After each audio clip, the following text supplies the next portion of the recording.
Voyant la foule, Jésus monta sur la montagne, et après qu'il s'est fut assis, ses disciples s'approchèrent de lui, puis ayant ouvert la bouche, il les enseigna et dit: Heureux le pauvre en esprit, car le royaume de cieux est à eux.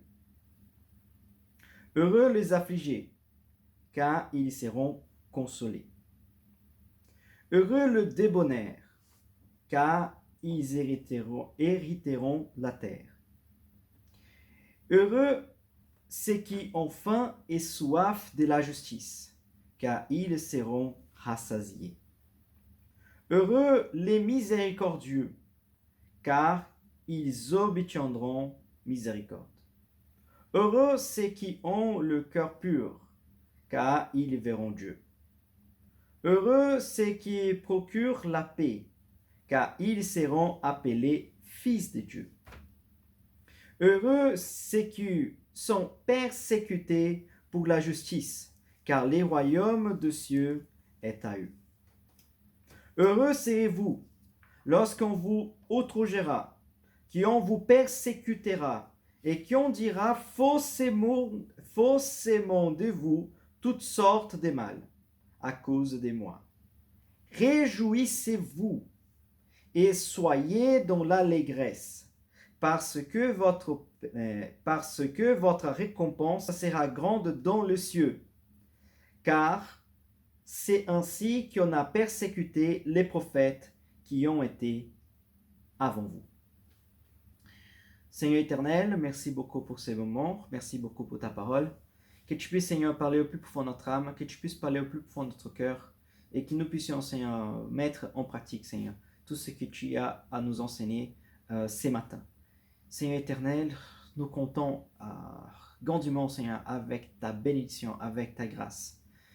Bénis-nous, Seigneur, et fortifie-nous pour la gloire et louange de ton nom. Amen. Bon, ce texte, il est un texte très connu, et je pense que j'ai déjà eu l'occasion de parler avec vous quelques fois sur ce texte.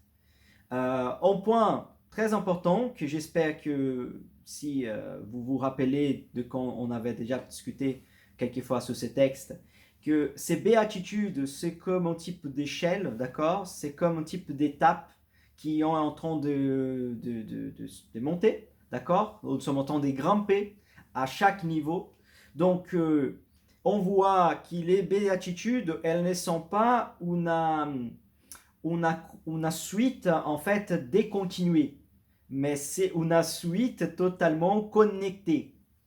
Donc, c'est-à-dire que la deuxième béatitude est totalement connectée avec la première, et la troisième est tout à fait connectée avec les deux précédentes. Autrement dit, c'est une grande évolution de ce que nous voyons ici par rapport à ces enseignements de Jésus. Mais on arrive là bientôt. Avant cela, ce que j'aimerais que vous faites remarque, c'est que ces textes parlent d'enseignement. Autrement dit, une chose très importante dans le ministère de Jésus, c'était l'enseignement. Si vous voyez par exemple le verset du 23 jusqu'au verset 25 du chapitre précédent, du chapitre 4, vous allez voir que Jésus, il faisait beaucoup de miracles, que la popularité de Jésus augmentait énormément. Que les gens commençaient à suivre Jésus par les bénédictions qu'ils obtenaient de Jésus. Mais les points très importants et centraux de le ministère de Jésus, c'était annoncer les royaumes de Dieu, amener les gens à se repentir de ses péchés et comprendre en fait les enseignements de ces royaumes.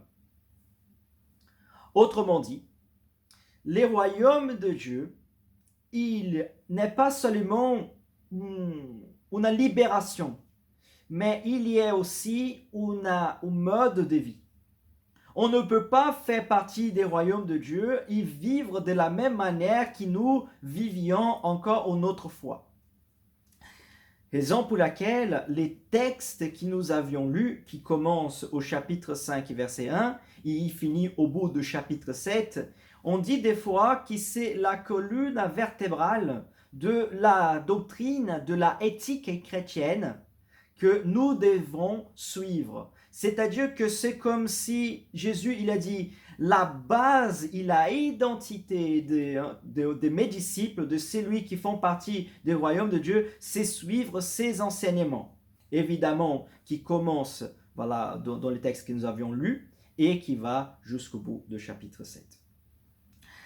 Là, les morceaux que nous avions lus, connus, comme on disait tout à l'heure, béatitude, il y a cet aspect de parler déjà de cette pauvreté. Donc, pour ceux qui ne se rappellent pas, pauvreté spirituelle, c'est pas un problème, j'insiste, psychologique, des gens qui ont malade mental, choses comme ça, mais cette pauvreté spirituelle, c'est une reconnaissance de notre état, c'est une reconnaissance de notre misère, c'est une reconnaissance de nos péchés, de nos faiblesses. Et cette reconnaissance nous amène à quoi? À se repentir, nous amène à prendre conscience et pleureux pour nos péchés, pleureux pour nos faiblesses, pleureux parce que si le monde vit comme il vit actuellement, si le monde vit dans la débauche comme il est maintenant, si le monde vit dans cette inégalité qu'il y a aujourd'hui, nos péchés font partie de cette réalité. Autrement dit, la conscience chrétienne est comprendre que le monde est tout en entier. C'est pas quelque chose que on va dire la responsabilité est de celui-ci, la responsabilité est de celui-là. La responsabilité est notre, c'est notre responsabilité. Et donc, quand nous voyons les mal dans le monde, ces mal qui existent, est la conséquence d'une humanité qui vit dans une certaine indifférence. C'est très banal, les gens accusés, ah mais c'était les politiciens, ah mais c'était les hommes d'affaires, ah mais c'était celui-ci, ah mais c'était celui-là, et les gens vont toujours mettre leur responsabilité sur quelqu'un d'autre, il n'est pas assumé sa propre responsabilité. De manière évidemment proportionnelle, nous sommes tous responsables pour les mal qui existent dans le monde parce que nous faisons partie d'un tout, d'un total, d'une unité, même si voilà, chaque personne a sa individualité. Donc, cette reconnaissance de la misère spirituelle nous amène à voir cette compréhension d'être affligé ou de ceux qui pleurent aussi, d'autres versions.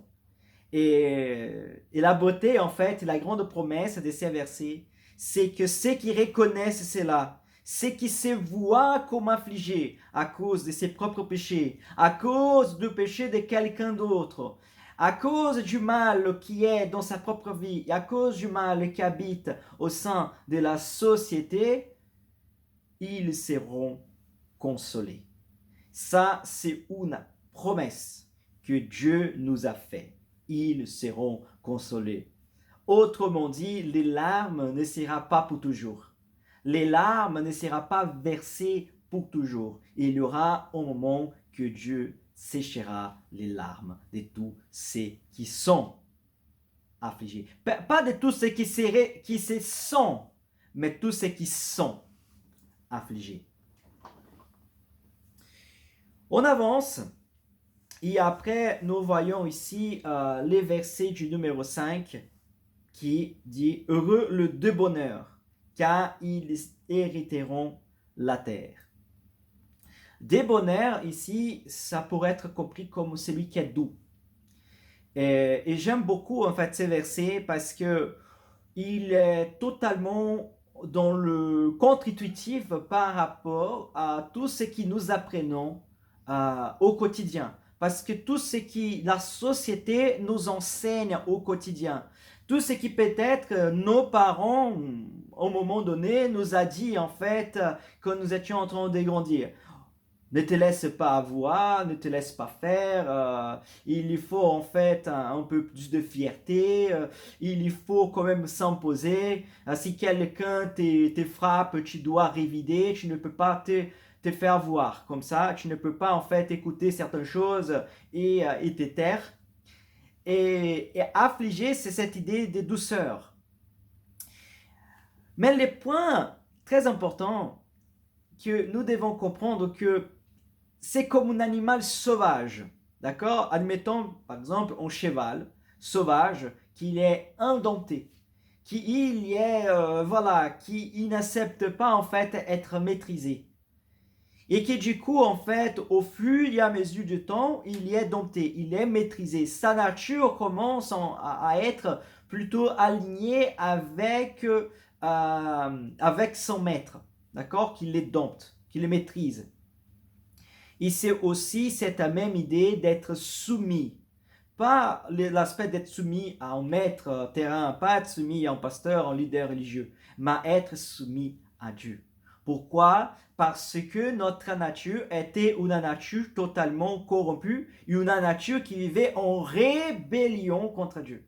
Une nature qui s'opposait contre la parole et contre les enseignements des Écritures. Et donc, c'est lui qui reconnaît ses péchés. C'est lui qui pleure pour ses péchés et qui voit en fait l'affliction qui est sur lui et qui se soumet à la volonté et à la parole de Dieu. Ceux-là vont hériter la terre.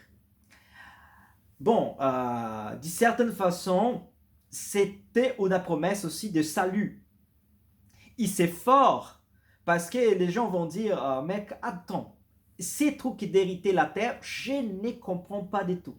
Parce que j'ai appris en fait que nous allons habiter dans le ciel, dans le nuage. Tu vois, on va flotter comme peut-être certains anges, tu vois. Mais non, la grande promesse de Dieu pour nous, c'est la résurrection.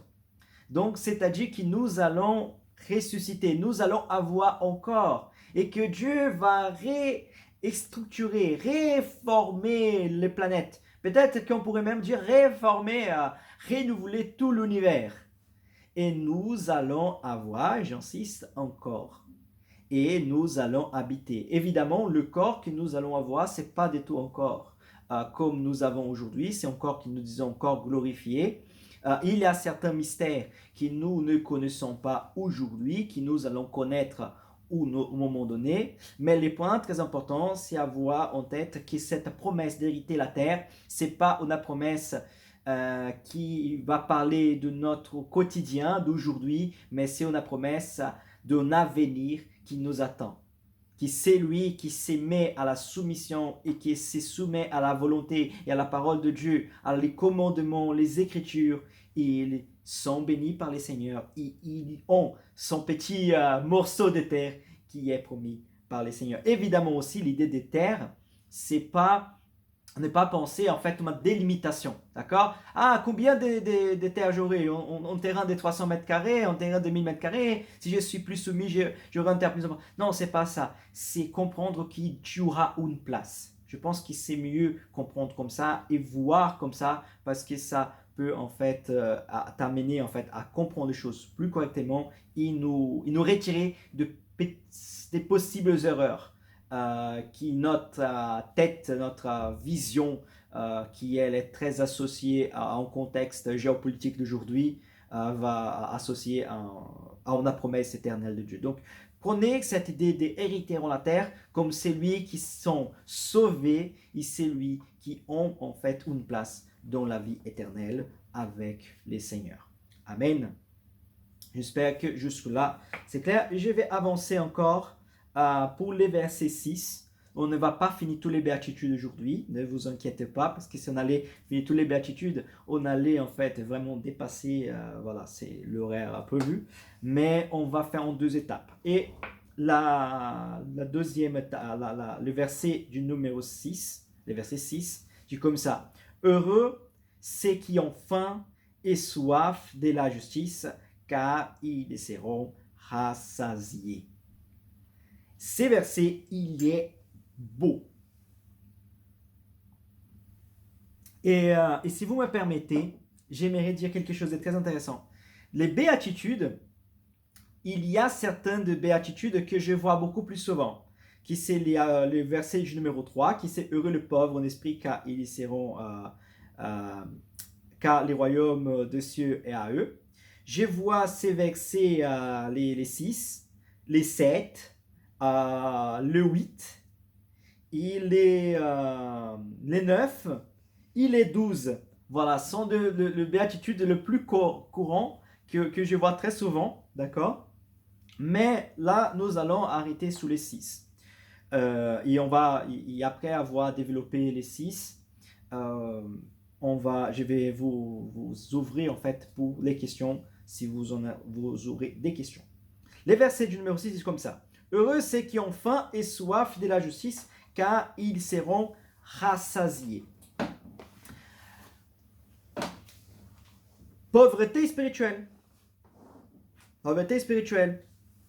Je comprends que je suis un pécheur et que les mal qui habitent dans ce monde, c'est aussi conséquence de mes propres péchés. Je me soumets à la volonté de Dieu afin de vivre selon la parole et la volonté de Dieu. C'est pas seulement être doux, humble dans la perspective du monde, être soumis, se laisser faire par les autres, mais aussi se soumettre à la volonté de Dieu et vivre selon la volonté de Dieu. Et après, cette soumission à la volonté de Dieu m'amène à n'être pas indifférent à un monde qui vit dans la chute. Il m'amène à quoi? À changer le monde. Il ne m'amène pas à être quelqu'un de passif, voir les choses se passer, et pleurer, Seigneur, comme je suis triste, regarde le mal. Non, la prière fait important, mais maintenant, ça m'amène à agir, ça m'amène à faire quelque chose, ça m'amène dans la proportionnalité de mon existence et de mes conditions, vouloir faire la différence. Faire la différence au sein de ma famille, faire la différence au sein de l'entreprise où je travaille, faire la différence au milieu que je suis placé, faire la différence qu'il soit au milieu politique, qu'il soit au milieu industriel, qu'il soit à l'école, qu'il soit dans le groupe d'amis, dans un club. Faire la différence dans la ville, dans le quartier, dans les pays que nous habitons.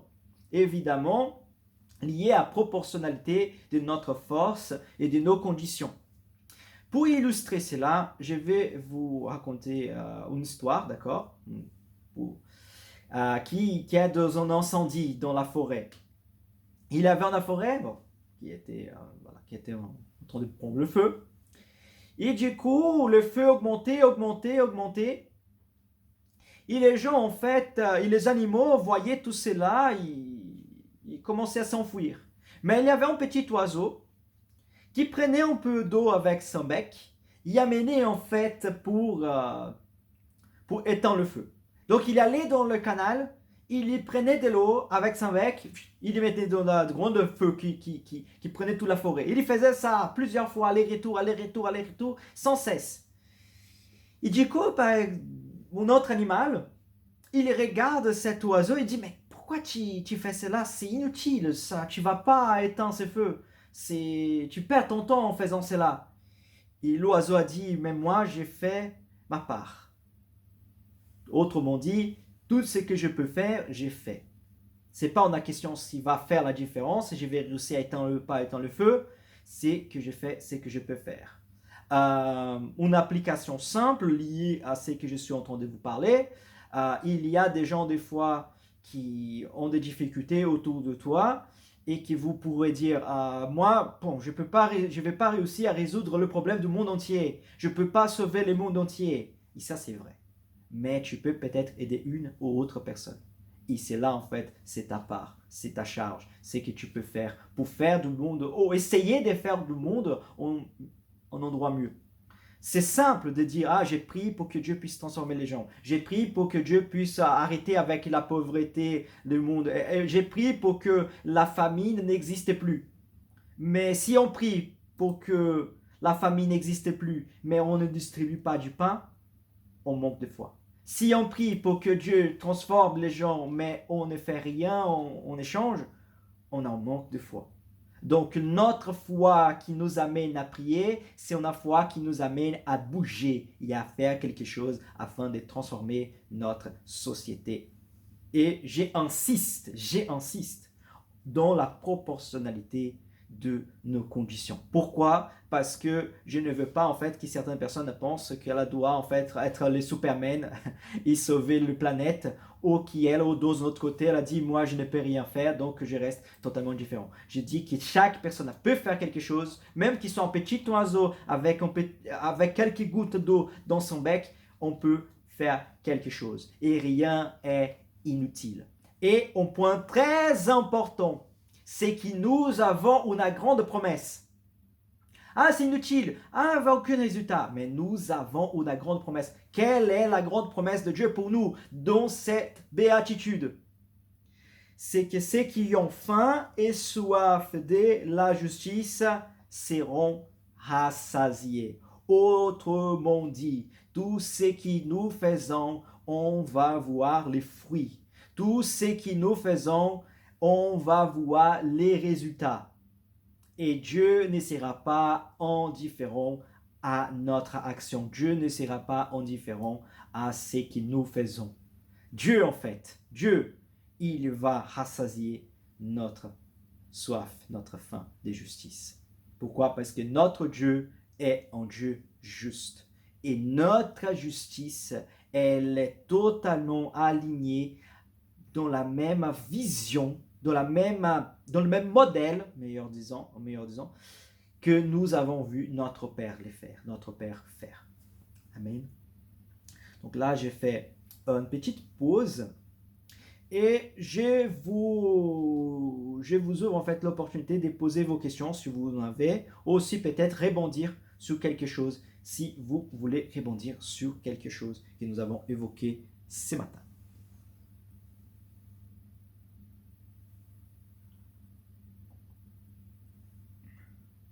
Moi, si je peux rebondir un petit peu, du coup, j'ai pas très bien compris l'explication quand tu étais parti sur heureux les débonnaires, car ils hériteront de la terre. Mais tu sais, dans la perspective de nous, c'est-à-dire comme tu as dit, c'est pas aujourd'hui, enfin, pour ceux qui sont ici, c'est enfin, pour ceux qui hériteront le royaume, mais la terre, c'est pas la terre d'ici, c'est la terre céleste. Mais voilà, j'ai pas très bien compris. Du coup, si tu pourrais réexpliquer la compréhension, frère. Merci beaucoup mon frère, on y va. Bon, tout d'abord, l'idée de bonheur, c'est celui qui est dans un état de sauvage, d'accord, et qui se soumet à la volonté de Dieu, qui soumet en fait les principes, les valeurs de la parole de Dieu, qui est maîtrisé, qui est dompté par les Seigneurs. C'est cette idée-là, ok? Et la question de hériter la terre, c'est parce que Jésus, il va utiliser un terme que les Juifs, en fait, de son époque, parce que là, les publics qu'il parle, c'est les Juifs, qu'il comprend bien, qui sait cette promesse de Dieu, en fait, de le donner à la terre promise. Okay? Donc, c'est-à-dire que la terre promise, c'est à celui qui se soumet à la volonté de Dieu. Mais cette grande promesse de cette terre promise n'est pas cette terre, en fait, ici, voilà, sous cette condition existentielle, d'accord? Mais la terre que Dieu nous a promis, c'est ce nouveau ciel et la nouvelle terre. Autrement dit, tous ceux qui sont soumis à la volonté de Dieu font partie du royaume de Dieu et il y aura sa place dans l'éternité avec le Père. C'est ça en fait, cette promesse. D'accord, c'est clair. Mais débonnaire, si par exemple, nous, on va utiliser le mot débonnaire pour ici, sur cette terre ici, ça ne veut pas dire soumis à Dieu. Débonnaire, ça veut dire être doux. Et doux est dans le sens d'être soumis à Dieu, oui.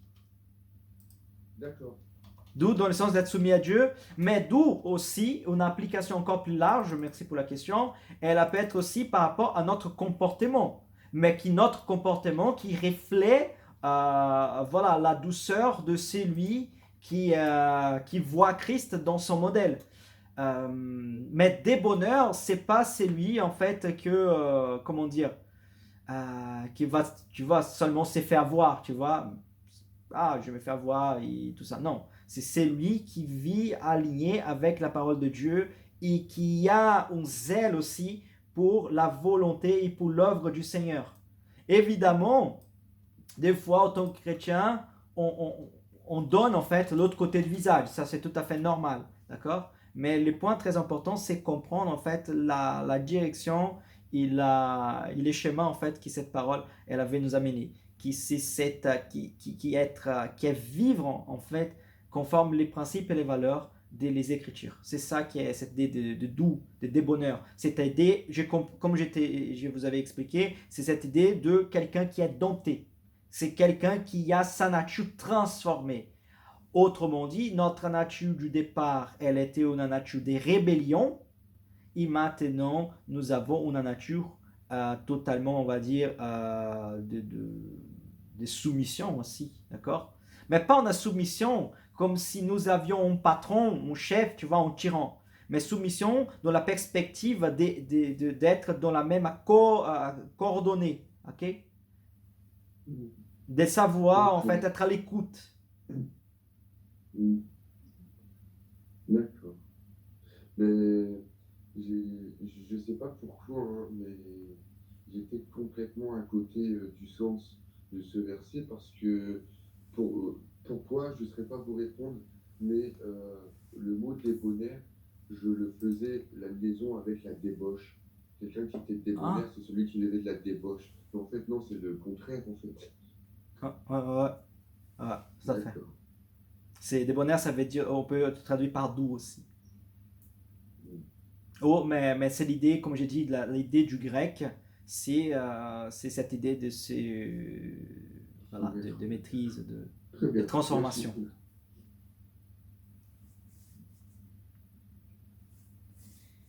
Quelqu'un d'autre mérite peut-être partager quelque chose qui vous interpelle ou une question, rebondir sur quelque chose, un désaccord peut-être. Estelle avait dû partir tout à l'heure, mais elle a envoyé quelques petits messages pour rebondir au fur et à mesure de l'explication. Elle parlait par exemple, oui, c'est la parole du colibri de Pierre Rabhi, on peut faire sa part. Devenons écologiques, devenons de meilleurs citoyens et chrétiens. La foi sans les œuvres est morte. Amen. Sacrifions et donnons aux pauvres. Amen. Et Dieu entend nos plaintes. Amen. Gloire à Dieu. Donc je dis merci Stella, Stella pour ton commentaire.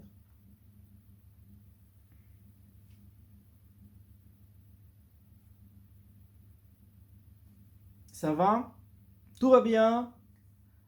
Ah, Mathieu, tout va bien Mathieu, mon frère Mathieu? Tout est clair?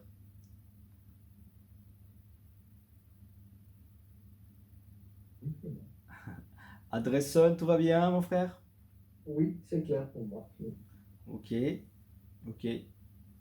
Et chérie, tu aimerais dire quelque chose? Rajouter quelque chose? Moi, tout va bien aussi. Ok, donc où j'ai bien réussi à m'exprimer, et vous avez très bien compris, où j'ai m'exprimé parfaitement très clairement, et vous avez rien compris, mais c'est pas grave. La semaine prochaine, je vais continuer en fait ces textes, on va continuer à développer. Non, en fait, il faut que je repasse toute la prédication. Voilà, donc il va falloir peut-être faire ça. Et on va la semaine prochaine, on va continuer, d'accord? Mais si jamais vous aurez des questions au long de la semaine, ou quelque chose peut-être qui vous aimez peut-être approfondir un peu plus, n'hésitez pas à me les faire parvenir, d'accord? Comme ça on pourrait aborder. Oui? J'aurais peut-être quand même une remarque par rapport à un des versets qui m'avait marqué. Je le vois plus. Heureux, voilà, le 6. Heureux ceux qui ont faim et soif de la justice, car elles seront rassasiées. Ouais. Je me dis, si on lit ça sans le contexte de la justice, pas dans le sens justice, justice de Dieu dans le contexte, si on se dit justice dans le sens vengeance, c'est pas du tout ce que le texte est en train de dire. Non. C'est pas qu'on cherche la vengeance et qu'on sera rassasié en voyant la vengeance sur les gens, mais plutôt qu'on verra la justice de Dieu s'appliquer. Oui. Et qui n'est pas forcément notre justice à nous. En fait, pensons-nous aussi qu'il est des justices, c'est une idée des réparations. D'accord? Donc c'est à Dieu que cette réparation, elle sera faite. Donc Dieu ne va pas laisser les choses comme ça. Au moment donné, cette réparation, elle sera faite. On pourrait même parler ici d'une manière implicite du jugement dernier, d'accord? Où chaque personne aussi recevra en fait ce qui leur est dû. Et voilà, et du coup, cette compréhension et cette conscience de jugement, il sera manifesté. Okay. Mais tout à fait, on peut être prendre comme réparation, peut-être c'est un mot peut-être que fera plus de sens, en disant comme ça.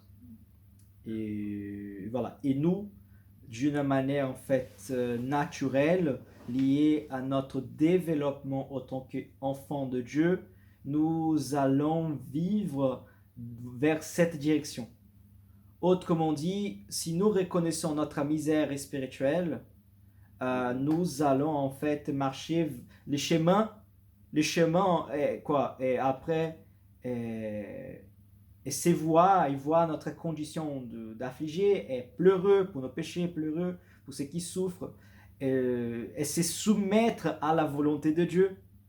Regarde, je reconnais ma misère spirituelle.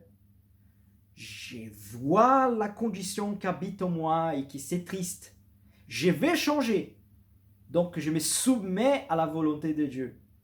Et maintenant, j'y agis dans le monde afin de manifester la justice de Dieu. Voilà, donc je reconnais ma misère. Je sens la douleur de mes péchés. Je me soumets à la volonté de Dieu parce que je ne vais pas vivre dans la même condition que j'étais avant. Et je vais en fait vers le monde pour manifester la justice de Dieu, pour réparer en fait, pour être une source de réparation. D'accord? Pour ceux qui ont faim, je donnais à manger. Pour ceux qui ont soif, je donnais à boire. Pour ceux qui ont dans le désespoir, apporter l'espoir, l'espérance. Pour ceux qui souffrent, pour ceux qui ont la douleur, apporter la guérison. C'est ça, manifester la justice de Dieu. Basé sur notre force, notre proportionnalité. Amen.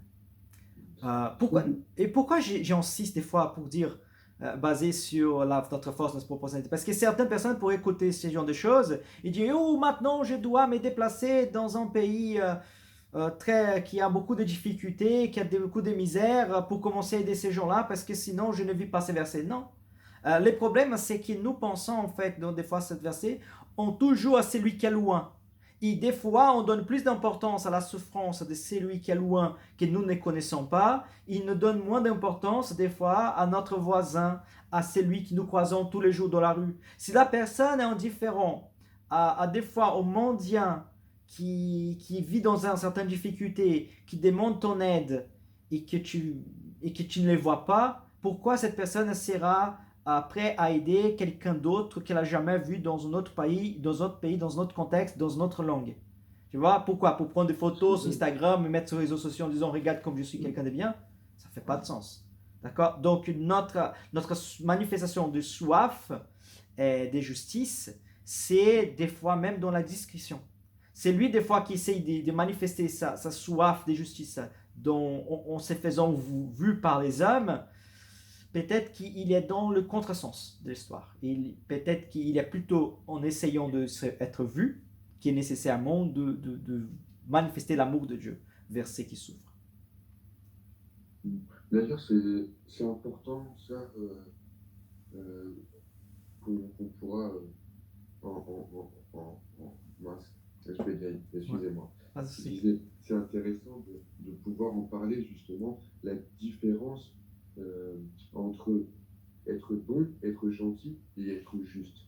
C'est-à-dire, ce n'est pas parce que tu ne dois pas accepter tout par amour, tu dois être juste, tu dois pratiquer la justice. C'est-à-dire, il y a des choses parfois, et ben, c'est pas qu'on veut dire non, c'est pas qu'on veut pas faire, ou c'est pas qu'on n'est pas d'accord. C'est juste que si on te dit non, c'est pas qu'on ne t'aime pas. C'est que, voilà, la vérité dit que c'est ça, et c'est ça. C'est comme si, par exemple, nous, on lit la Bible et tout ça, mais si, par exemple, on ne met pas on ne pratique pas l'amour et on n'a pas été touché par l'évangile, si Dieu ne nous sauve pas, est-il méchant ou est-il juste? Il est juste. Alors, tu vois, c'est intéressant de savoir où s'arrête, pas s'arrête, mais où il y a la ligne, si tu veux, entre l'amour, la bonté et la justice. Comment le chrétien doit être juste, même si, parce que des fois, tu peux avoir pitié de quelqu'un, mais tu vas l'aider pas de la bonne façon, mais tu l'aides d'une manière charnelle, d'une manière du monde, parce que tu as pitié de lui. Alors que on te dit d'exprimer la justice et la vérité.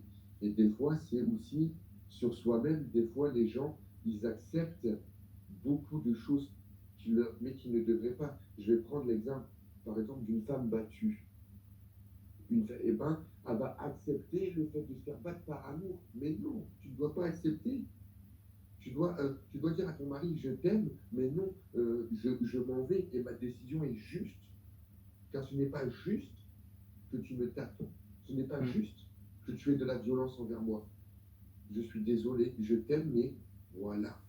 Tout à fait, serait, tout à fait. Intéressant. Tout à fait. Tout à fait. C'est-à-dire que la douceur, c'est pas tout accepter, c'est pas par exemple se faire agresser, qu'il soit de façon morale, physique, et dire ah d'accord, je dois accepter parce que je veux vivre dans cette douceur. Non. Cette douceur, comme j'ai dit, c'est lié à la soumission à la parole de Dieu. Ici, nous sommes soumis à la parole de Dieu, donc les principes et les valeurs de la parole de Dieu s'y manifestent. Et donc, en se manifestant, voilà, il y a un zèle aussi pour une certaine intégrité physique qui est totalement liée aussi en zèle en fait à le corps que Dieu nous a donné, d'accord, et aussi en discernement, voilà, lié à une certaine situation. Donc les pardons, la miséricorde, la grâce de Dieu, elle pourrait se manifester à travers notre vie, mais ça ne veut pas dire en fait que la personne elle doit en fait voilà, c'est mettre dans certaines conditions à risque comme ça. Parce que c'est mettre dans certaines conditions à risque, ça pourrait être même une façon de tenter Dieu. Et ça, nous avons vu dans la tentation des airs qui ne correspond pas. Mais je pense que si nous nous en servons du bon sens, on comprend en fait des fois jusqu'où notre amour amène à une certaine tolérance et jusqu'où par amour on dit non et on coupe certains ponts en fait. Tu vois? Parce que voilà, l'amour, il n'est pas indifférent. L'amour, c'est pas tout accepter, mais l'amour, c'est prendre, voilà, prendre la décision, c'est positionner. Si par exemple, toi tu es père, si toi tu aimes ta fille, donc si tu vois ta fille faire une mauvaise chose, tu ne vas pas dire ok, comme j'ai ma fille, je le laisse faire. Non, au contraire, si tu aimes ta fille, tu vas la corriger selon la proportionnalité des choses, de ta éducation, de ce que tu apprends, des valeurs que tu juges correctes et que tu vas aussi transmettre à ta fille. C'est tout à fait comme ça. Ok, donc ouais. Merci mon frère Thibaut pour ta participation. Quelqu'un d'autre aimerait dire avant de finir par une prière, avant de conclure par une prière, quelqu'un aimerait partager un mot, quelque chose?